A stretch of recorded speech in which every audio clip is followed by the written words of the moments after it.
Welcome back to the Dungeon Master's Block, the place where we come to talk about the Dungeon Master, the most important person in the game, the only person capable of playing God, killing characters, and lowering the egos of all other people at the table. I'm one of your hosts, DM Mitch. And I'm your other host, DM Neal, aka Joke Maniac. And today we have a special guest from the Talking Beast podcast. We have Brian, better known as Glumpuddle, here to talk to us about fantasy worlds where animals are actually able to speak. So we're really excited to dive into that and talk about adventures where animals can be part of the conversation. But before we do that, Neal, we have a couple 5-star reviews. These 3 5-star reviews come to us from Canada. Yes, they do. And the first one is from CMoose93, 5 stars. Thank you for this podcast. Was turned on to this podcast thanks to the folks over at Bombarded, which, great podcast. If you're not listening, go do that. If you are a new DM like myself, this podcast is an absolute must. They answer all the thoughts and questions I had for D&D and all the questions I didn't know I had. So thank you, CMoose, for that wonderful name and that wonderful review. Yes, that is a fantastic name. Speaking of fantastic names, our next one comes from Jim the Epic and is entitled +1 to DM Wisdom, 5 stars. Longtime fan and subscriber. Every time I start a new campaign, I go back and listen to old episodes for inspiration. Thanks for all the great podcasts and sharing a plethora of Dungeon Master knowledge. Keep up the amazing work. So thank you, Jim, and we will totally keep up the amazing work. We'll try to make that amazing work into epic work, just like your name. Yes. And to round it out, we have another one from Canada, as we mentioned, and this one comes from Wertmore, and they entitled it Finally Caught Up, 5 stars. I've been waiting until I was caught up to write a review, and now that I have, I can say with the absolute confidence that this is the best dungeon mastering and even some of the best storytelling advice on the interwebs. Thanks from Canada, DM Ronan. I love the idea that there was a chance that it wasn't going to get a review, but thankfully we followed through so that you could follow through with that amazing review. And with that, Neal, you know what time it is. Let's head to the meat. I'm starving. We ain't had nothing but maggoty bread for 3 stinking days. Why can't we have some meats? Looks like meat's back on the menu, boys. So welcome back. For this segment of the meet, we are joined by Brian Carnell, aka Glumpuddle. You may know him more as Glumpuddle, one of the hosts of the Talking Beasts podcast. So Brian, welcome to the Dungeon Master's Block. Hey Mitch, thanks for the invite. Okay, as always, we're going to have a little bit of an interview section, and my favorite question, because it is so open-ended, is there anything that you want to tell us a little bit about yourself? That's it. Just free form. Oh, you didn't say you're going to ask about that. That's too difficult. Okay. I don't know if I can handle this actually. Oh boy, I should be an expert on this, I hope. So I'm a writer for NarniWeb.com, and it's a Narnia movie news site and a fan community centered around the Chronicles of Narnia books by C.S. Lewis, the most famous of which is The Lion, the Witch, and the Wardrobe. And I first read them when I was about 12, and I just really enjoyed them, so I read them again and really, really enjoyed them, and so on and so forth. Just kept going back to them.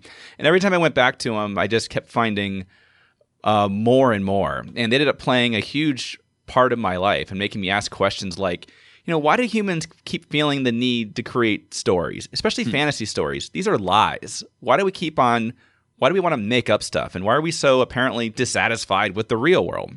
And I think, we all maybe ask a lot of questions that had a huge impact on my life. I mean, I think we just kind of realize we turn on the news and we kind of we see what's going on in the world, and somehow we just know deep down, this is not the way the world is supposed to be. And C.S. Lewis believed that this is because the world is not the way it was created to be. And deep down, we just kind of know there's something wrong. This isn't natural, and that's part of the appeal of fantasy. So Narnia made me ask those questions. I kept going back to them, and lo and behold, I found out I wasn't alone. And that's what drew me to Narnia Web. Yeah, it's that escapism that fantasy brings. I mean, that's the whole appeal for many people who play Dungeons and Dragons is they get to sit down, they get to role play a character in a world that has impacts but it's impacts away from this world that's impacting them all the time in real life. Yeah.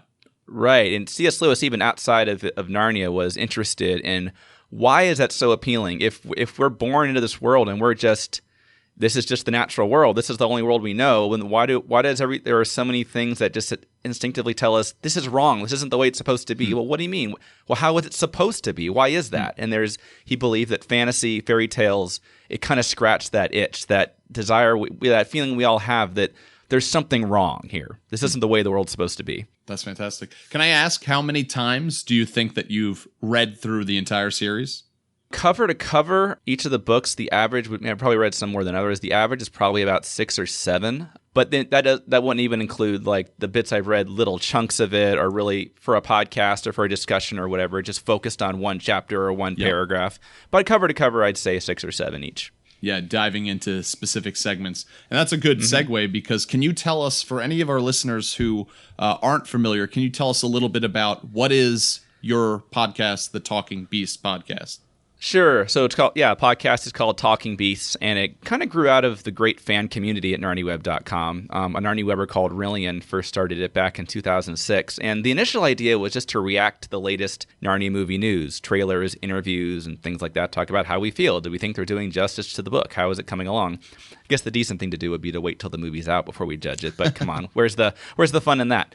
Gotta speculate.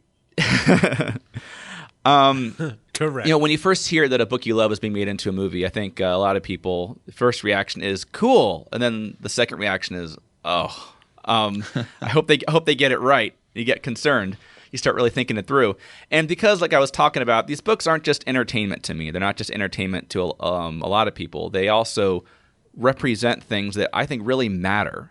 So they're really special to a lot of people. So I think the idea behind the podcast initially was to kind of give the fans a voice where they can say, hey, this matters to me, and also kind of communicate to the filmmakers that, hey, there's a lot of people who these stories really matter to. Don't just give us a popcorn muncher. Don't just give us something that's going to make you a quick buck and move on. This really matters to us. We treat these stories with respect. Obviously, anytime you turn a book into a movie, you've got to make changes, and their first responsibility as filmmakers is to make a good movie. But keep the essence of what makes these books special. Don't lose that in translation. So we do a lot of discussion about the latest news. There is another Narnia in development right now. But oftentimes, we'll pick a random chapter or a topic and dive into that. Like recently, we did an episode talking about why is it that in storytelling, very often it's easier for me as a reader or a viewer to care about the fate of just a few characters as opposed to the fate of the entire world. That seems kind of counterintuitive to me, and yet I've seen that it seems so often to be the case. We did another one recently where we were comparing the different writing styles of Narnia and Lord of the Rings and why the worlds feel real for different reasons. Tolkien had such a crazy, elaborate mythology that it felt like, it gave it this credibility that it feels like this could all have been taken from some parchment discovered at the bottom of the ocean or something, and that this was all taken from real events.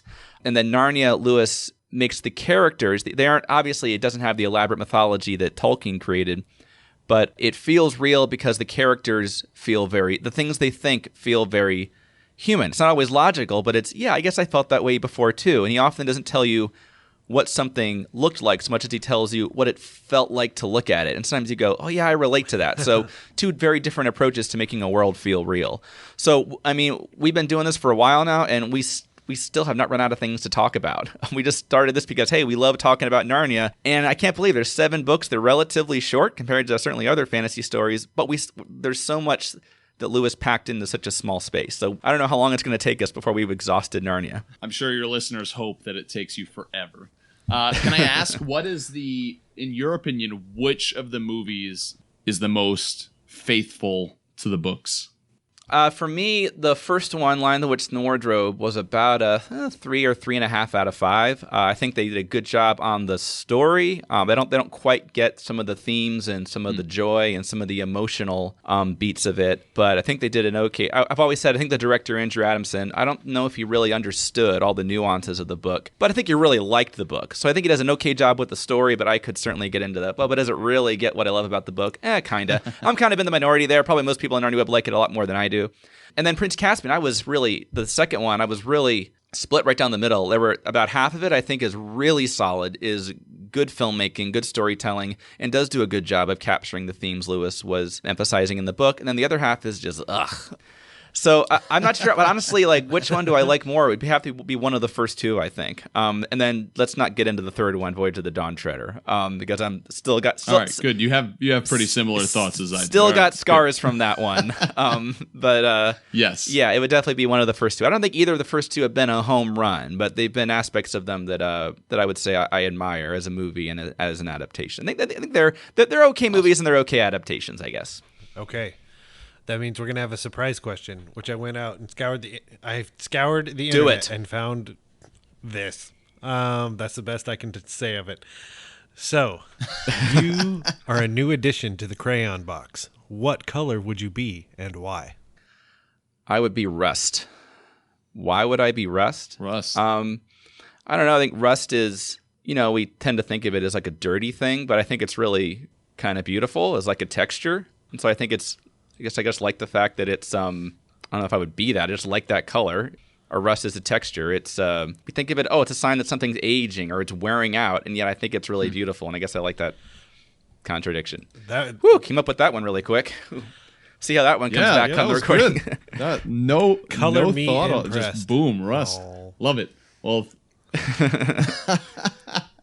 oh gosh. Well, thank you, Neal, for finding that. Neal had to go and scour the internet because Patreon Dragons, we need a couple more surprise questions. Head on over to the Patreon and give us some so we can ask our guests in the future. And thank you so much, Brian, for answering with that quick question or that quick answer. Yeah, I wasn't prepared for crayons, so we should do this one again. I don't know if that was the definitive crayon answer. I think I've let you guys down already.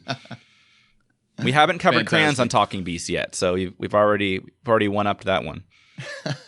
So let's jump into, speaking of Talking Beasts, what we're here to talk about today, which is worlds where animals speak. And so obviously, Brian, as you are coming from being our resident expert on the world of Narnia, a world where animals do speak quite often to adventurers, just in the world in general. Let's talk about, for our listeners who are dungeon masters creating their own world, what is so enticing about adding the element of talking beasts into a fantasy world?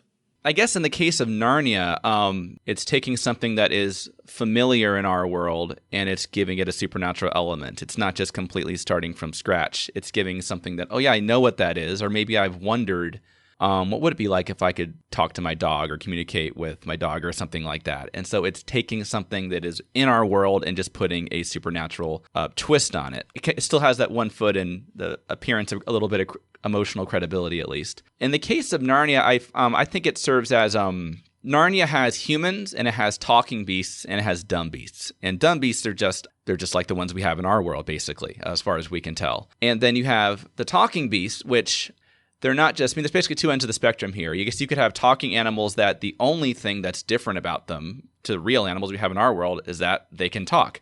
But that's not what we see in Narnia. Certainly they're usually slightly different physically. Usually like the beavers or Reepicheep the mouse is bigger than what they have in our world. But much more importantly, they're certainly a lot more intelligent. And slight spoilers if you haven't read The Magician's Nephew, but in The Magician's Nephew, Aslan, he creates dumb beasts, and then after he creates Narnia, and then he creates talking beasts, and he tells them, love, think, speak, be walking trees, be talking beasts.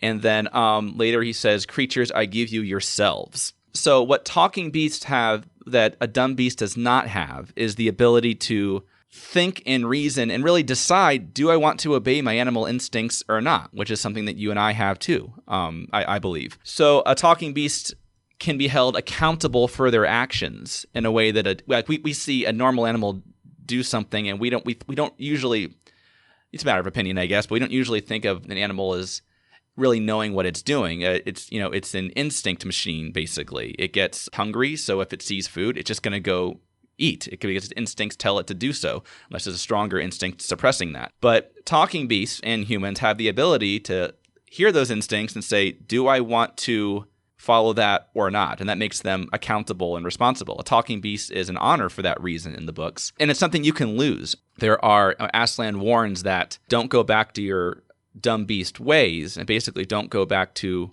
evil, love, think, be, or you could lose the ability to be a talking beast. And actually, in Lewis's timeline, there is this race of people that are so evil they lose the ability to talk as well, and they become more like animals.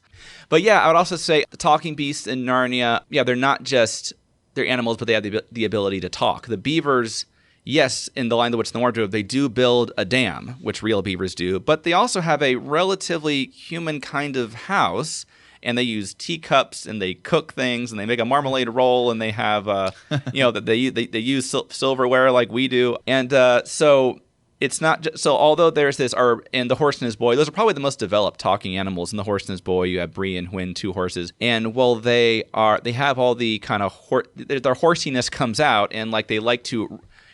Bree is a horse who has grown up in slavery. He's grown up having to pretend that he's a dumb horse, that he can't talk, growing up in enemy country. And then he's trying to get back to Narnia, and he starts wondering, but do talking horses like to roll on the ground? Because I've always done that, but maybe that's just a dumb habit that I picked up from the other dumb horses I was enslaved with. And spoiler alert, I guess I won't say. But he gets to the end of the story and he discovers whether or not is that something talking horses do as well? Well, you have to give up this habit. So he still has these horsey instincts, but they also behave so it's still like, yes, he's a horse, but he also has this human ability to reason and think. And he's not just a horse that has the ability to talk and that's it. I think in fantasy, that was probably 2 different categories of talking animals. The ones that are just animals and they can talk and that's the only difference. But then you have ones who they still have an ability to reason and think and intelligence and be like humans in that way. I think it spawns a really interesting discussion about what does it really mean to be human when you have 2 different kinds of animals. One of them can't talk and the other can. You can look at them and say,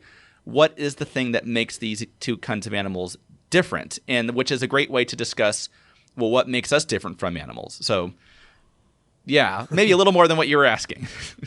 No, I love what you were saying too about talking about Bree in The Horse and His Boy. Like his horsiness still comes out, because I think one of the things that entices me when I'm thinking about a fantasy world with talking animals is when I look at the animals that I want to make talking, every single animal that you decide, okay, well, we're going to have talking badgers. Okay, well, we're going to have talking owls, talking lions.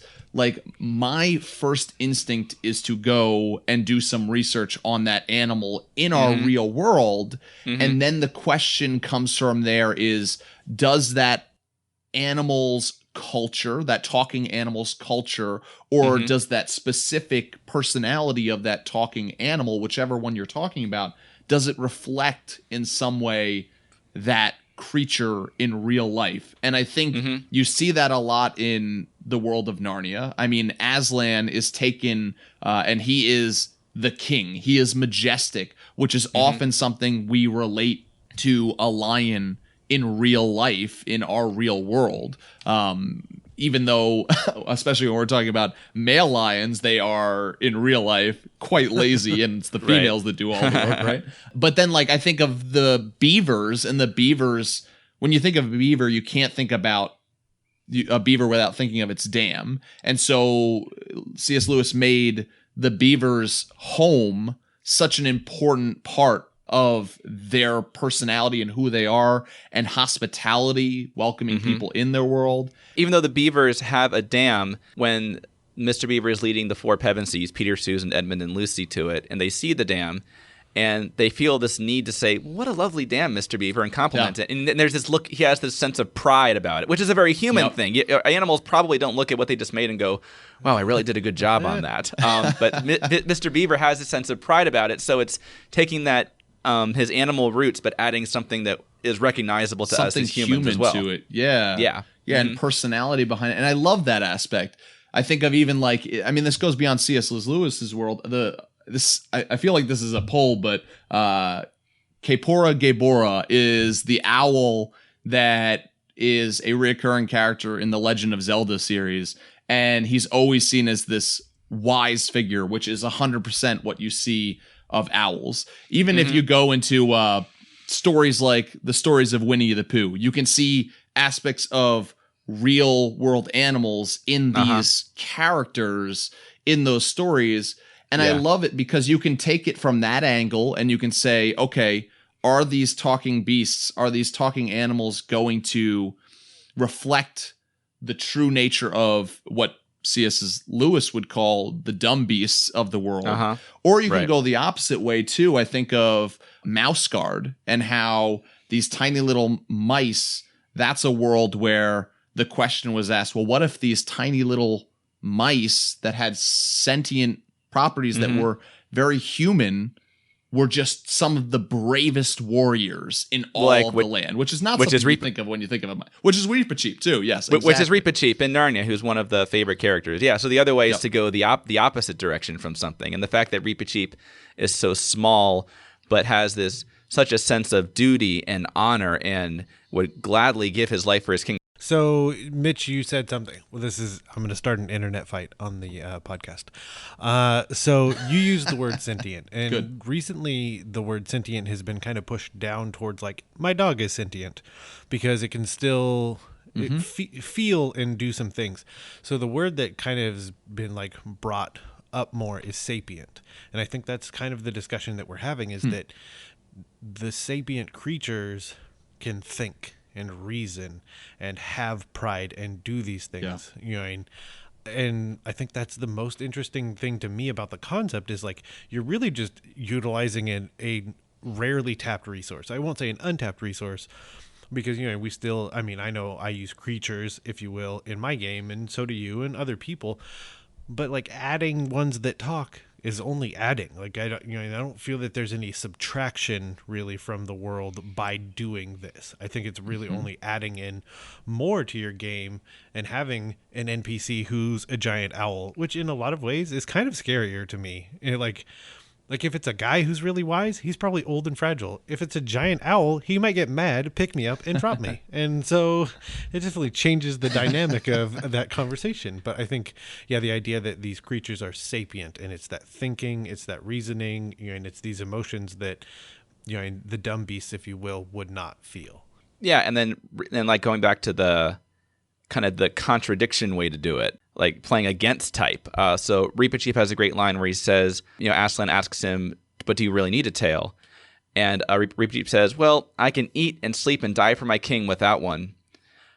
So those are the three essentials to life he lists: eat, sleep, die for your king. Those are the three things you just have to do in life. That's just that basic to him, despite being a little mouse.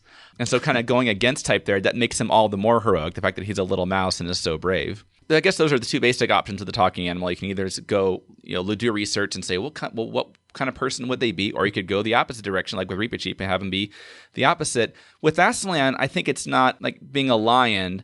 I think that's more to do with the fact that Aslan is the big phrase that they always often use in the books to describe Aslan is not safe but good. A lion is something that on one hand is very beautiful, and you kind of want to hug a lion. It's so soft, but it could tear your head off at the same time. And Aslan is simultaneously all-powerful, and he's not a tame lion. We don't know what he's going to do. There's a line in The Silver Chair where Jill asks him, do you eat girls? And he says, I have swallowed up girls and boys, women and men, kings and emperors, cities and realms. And he just says this as a fact. He's not trying to scare her or anything. It's, well, here's the fact. I'm a lion. I've eaten things. And so Aslan is, in one sense, a sort of a father figure and a source of wisdom. But at the same time, he's a lion, and he created Narnia, and he's all-powerful. And so there's this, he's really, really intimidating at the same time. And so the image of a lion, I think, has more to do of trying to evoke that kind of strange emotions in the reader than anything else. Yeah, that danger element to it, that if you're on its Aslan's side, this powerful lion, there can be a sense of security. If you're not, there is this sense of imminent danger. And yes, exactly. Kind of like you guys were both saying, like Neal, you brought up the being sapient, and like you're not taking away, you're just adding to the world.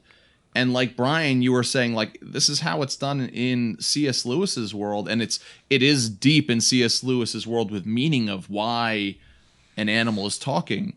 But by adding talking beasts, by adding talking animals to your world, you don't need to, when you decide I want to do this, you don't need to say, okay, now every chipmunk talks.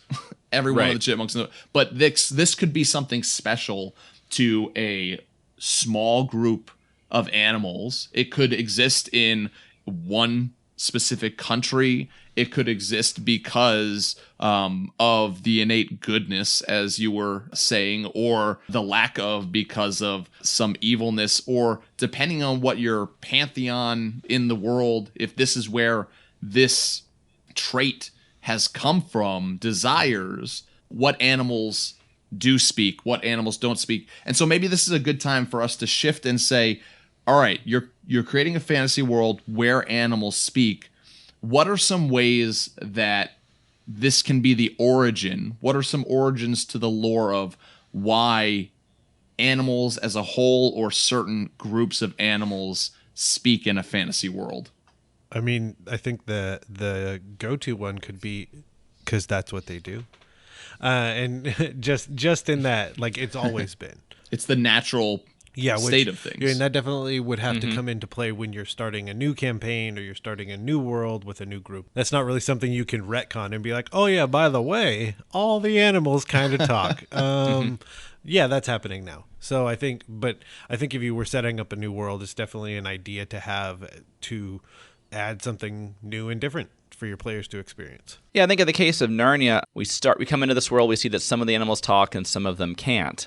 And Aslan is such a mysterious character throughout a lot of the books. We think we kind of know him, and then in the next book we learn more about him and we realize, oh, wow, we didn't know anything about him, gosh. And so then we learn that, spoiler alert, I guess, if you would read The Magician's Nephew, but Aslan created Narnia, and initially he created just dumb beasts, and then he took some of them and made them talking beasts. And it says something maybe about Aslan's character, that he doesn't just want to create instinct machines, that he wants beings that can make real choices. If you're just an instinct machine and you just do whatever your instincts tell you, whether that's eat or sleep or mate or whatever, you can't make real choices. And by Aslan giving them the ability to think and reason, now they can make real choices and truly love. They can truly make the decision to love. You can't love if you just do that because you're programmed to do it. You have to have the ability to not love. And so Aslan chose to give the talking beast the ability to do that. And that tells us something about Aslan's character, who remains a mysterious character to me in many ways after reading the book so many times.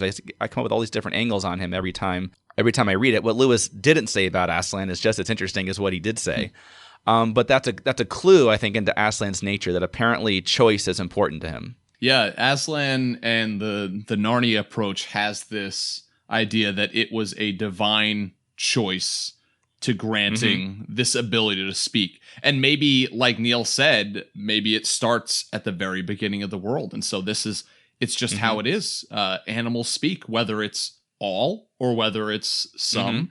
This is how, and then you as the creator of your own world and the creator of your pantheon can decide, why is it that some do, some don't, some lose, some continue to keep that aspect? So there's that aspect of it can come from gods, the divine choice. I think another obvious answer to this is that if it's not natural or if it's not from the divine, then it comes from something unnatural, maybe scientific, maybe magical, some event, some action that is done either on purpose or by accident by mankind or other humanoid races that creates this effect. In my world, there are mouse folk because a wizard decided that he was going to start experimenting on mice and seeing if he could bring upon them, like Neal, you said, this sapient aspect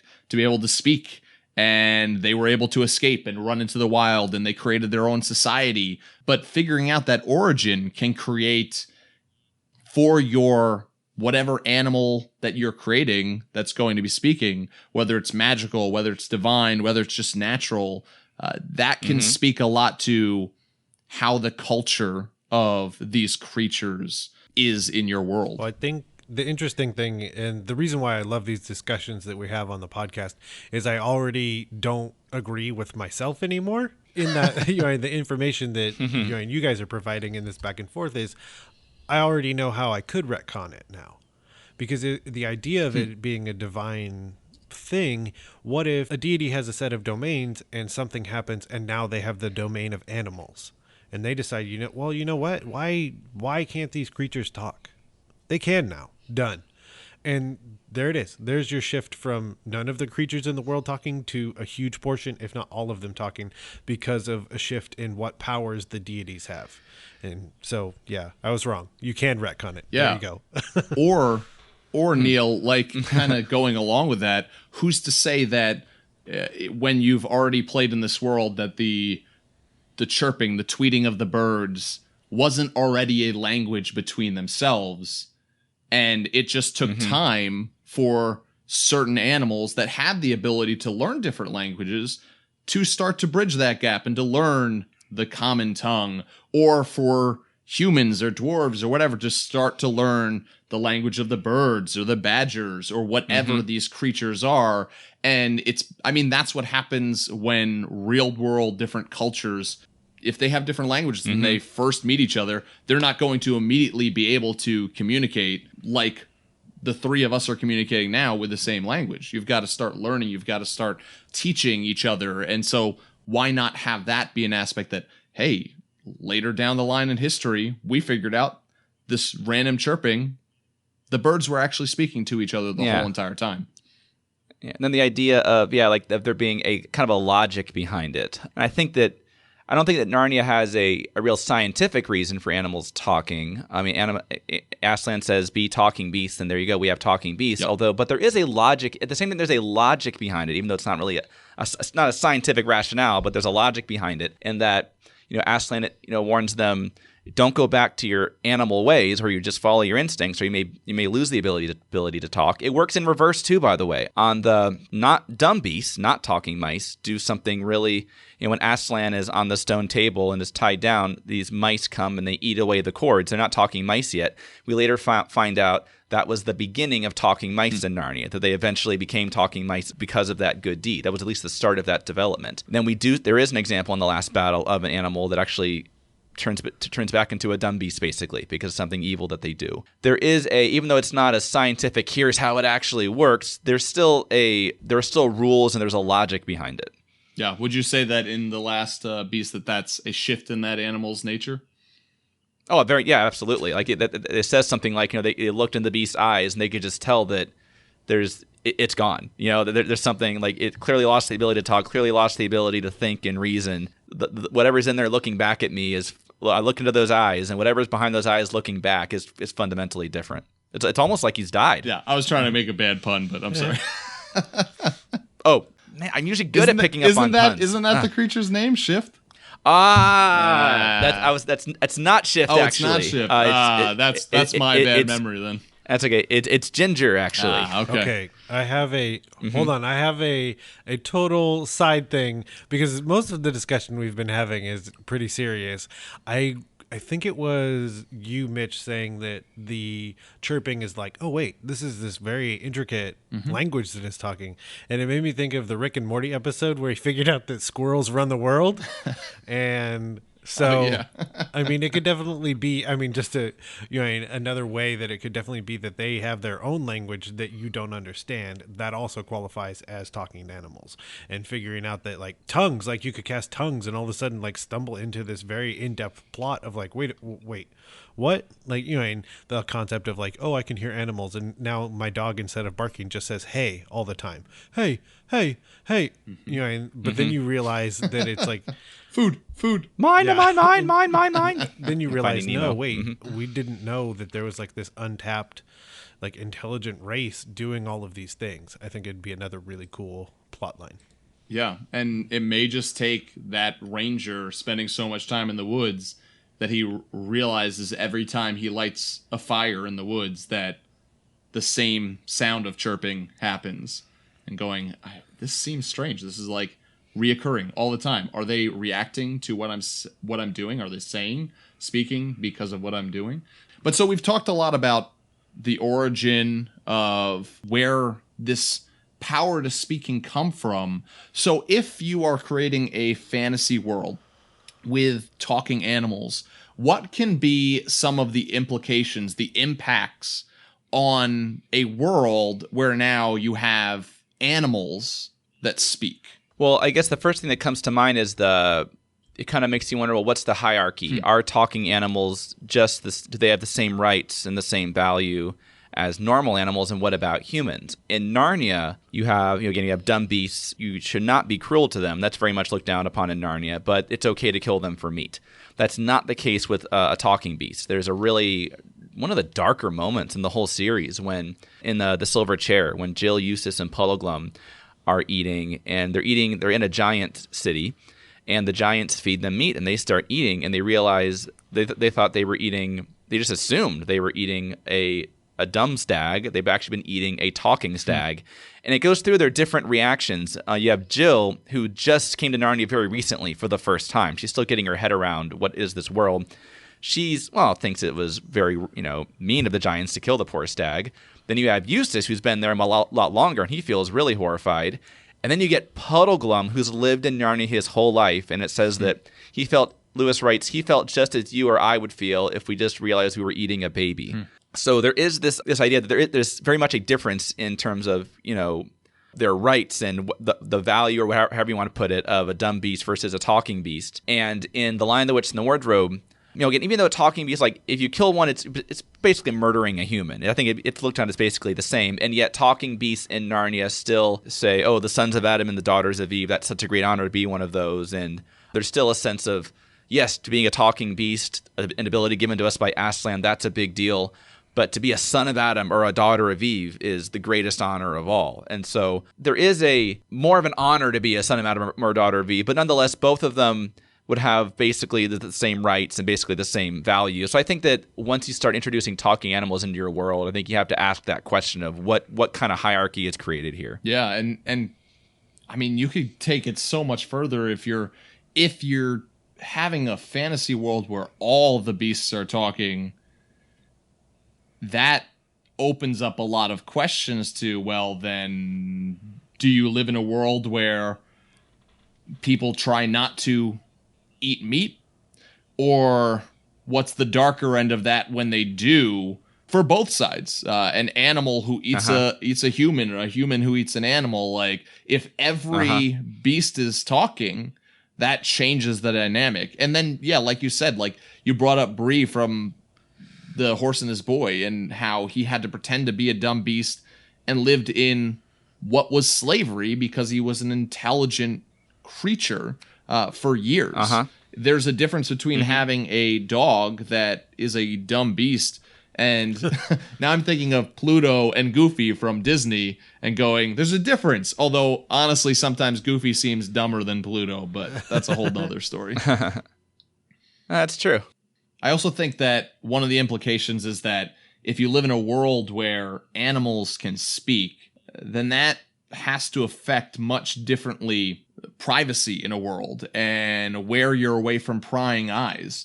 In Lord of the Rings, we have mention of the trees being spies. Well, the birds are also spies of Saruman. You've got the Crabbai from Dunlin that are spies of Saruman. You go out into the wilderness, you think you're alone. The birds are watching. The squirrels are watching. The badgers are, like, all these creatures can see and hear. And so how does that change how your playable characters act in a world where they can constantly be being watched by other creatures? And talking beasts, of course, can have the same enhanced senses that normal animals would have. So they may be able to sense things, know things that we cannot. And then you mentioned Lord of the Rings. In Narnia as well, there's one of my favorite, creepiest lines in all the books when Tumnus says, we have to walk quietly, even some of the trees are on her side. Well, how are we supposed to hide from that? Well, I was going to mention that same thing, but as a positive. Now I'm not. Okay, so moving. No. But the idea that, okay, so I am in the wilderness, and one, there is the need to be more guarded than potentially otherwise. But the flip side is then you stumble onto an extremely hospitable beaver. And you have a place that you can stay, and someone that you can talk to, and someone you can learn from as to what's happening in the area. Now that and it just turns everywhere into kind of the same level that you would have in like a village or a city. You have all these creatures that have lived there, in their entire lives, and also that that is another interesting impact from a cultural perspective, is what is the lifespan of a creature, a talking beast, if you will, and what do you decide that to be? Because I don't know if you guys have seen it on I don't know. It's on the internet. I don't know why I failed, because I couldn't remember what site it was on. But essentially, it's like the perspective of a dog talking about their human and how, like they... Are we talking about the oatmeal comic? No. This is the super sad one where the human is passing away and the dog is speaking about them in this extremely reverent manner, because this human has been around for generations when you think of it through the dog's eyes. And so if birds and beavers and everything are cycling through at a much faster rate, the way that they approach the world will be very different. That's kind of that same way that elves have a very long-term perspective, because they live for thousands of years, where it's like, oh, these flighty humans and their like whims and all this crazy stuff they do. It's like, well, yeah, we're not here for long. We kind of got to get after it. I mean, you've got a lot more to figure it out. Yeah, I guess that's something Lewis doesn't really explore in any depth. We know that there's a mention of, we know that talking beasts do age. There's a reference of Reepicheep was in his cradle at one point. He has a memory connected to when he was a baby, but we don't have a clear sense, I don't think, of what are their lifespans? How it must be different for certain ones, because having created mouse folk in my world, they like real world mice have a very short lifespan, and I know Reepicheep certainly lives longer than those. But yeah, we're not maybe absolutely given those details, and I mean that's okay, because fantasy worlds you don't always need to be worried about the details, at least right away in the creation of it. You just go to a podcast and they fill it all in for you. I love that idea though, Neal, that you were saying like, oh, we're in the wilderness, we're lost. Rather than walking by that beaver dam without having second thoughts about it, you're like, let's go ask the residents of that beaver dam over there. Oh, there's a cave over there. Perhaps if we offer the bear inside some honey or some meat, we can get some information, and then you have to, it's once again you're going, how do I approach this animal? How do I respect the culture that this animal has? But you also have the question of, if you're in a world with dumb beasts, is that bear just a dumb bear? Is it just going to come out and attack me for whatever thing I try to offer it? So you're taking a chance in doing that. So. Yeah. There's a scene in Prince Caspian where they're talking to a squirrel named Pattertwig, and Pattertwig runs away has to go run away to his house and come back, and they say, "Look away, look away." It's really rude with squirrels to when they run off to look at them, because they might think that you want to see where their store of nuts is or something like that. It's just a cultural thing that the Caspian wasn't necessarily aware of and had to be reminded of, or he could risk offending the squirrel. Small but wonderful element to speaking to that culture. But also, let's just take a moment and say, Pattertwig, how can you get a better name for a squirrel in a fantasy world? That's just a great name. I mean, first and foremost, I think we have given a lot of ideas out, and I think we could probably have 10 more podcasts. I think maybe we could have maybe 12 years worth of podcasts. I don't know. Let's talk about each animal individually. Yeah, let's do it. Yes. Okay, but let's do it. I have an extremely important question for you, and that is, where can people go to find you on this great internet that we have? They can go to narniweb.com, and then I'm posting news stories there all the time. If they want to go to Talking Beast, just click on podcast. That's where we have new episodes. This fall, it'll be every 7th and 17th. There'll be a new episode. Unless if there's news about the new Narnia movie or series or whatever it's going to be that's in development, we'll often spit one out really quick. But at the very least, we'll have a new episode on the 7th and 17th. And there's, we have a thriving community. We have a Facebook page as well. People who are really passionate, not just about Narnia, but what Narnia represents. And it leads us to a lot of interesting places. But we look into the wardrobe door and find not just, Chronicles of Narnia. We find it leads to all kinds of other things. And all this, Lewis was able to pack so many complicated ideas in a very kind of simple story. And it makes it easier to take these complicated ideas with a lot of implications. It makes it easier to talk about them and think about them. And Lewis did that in his nonfiction as well. But so there's always a way more to discuss. narniweb.com and the podcast is Talking Beasts. And definitely go check out that podcast and that website. And thank you so much, Brian, for joining us on the show. Yes. Thank you. We just want to thank Brian from the Talking Beast podcast again for coming on and sharing his vast knowledge of all things Narnia and all things Talking Beast, and hopefully it was helpful to you. And if it was, and you want to tell us about how you have Talking Beast in your campaign, as always, you can email us at dungeonmasterblock@gmail.com. And if you love this episode and the other ones we do, head on over to iTunes where you can leave us a 5-star review where we can get in front of more people. And of course, we will read it on air. You can follow us on Twitter at DMS_block. That's at DMs block. And you can also search for us and like our Facebook page. If you want updates about the show, both of those places are the perfect place to go for that. And as always, this week we have another Patreon shout out, and today's Patreon shout out goes to The Player List DM. And we just want to thank them for being a bronze dragon and already tearing up the forums. I've already seen them posting and interacting, so thank you very much for your support. Yes, thank you so much. And we hope that you have, and maybe Neal can confirm this, players now. One can only hope. And as always, the DM's Block is a proud member of the Block Party Podcast Network, where you can check out other shows like Dungeons and Dragons and Daughters, Geek Wars, and Detentions and Dragons, and more. Well, that's all that we have for you on this episode of the Dungeon Master's Block, the place where we come to talk about the Dungeon Master, the most important person in the game, the only person capable of playing God, Killing characters, and lowering the egos of all other people at the table. I'm DM Neal. Good night and good luck. And remember to keep on dungeon mastering.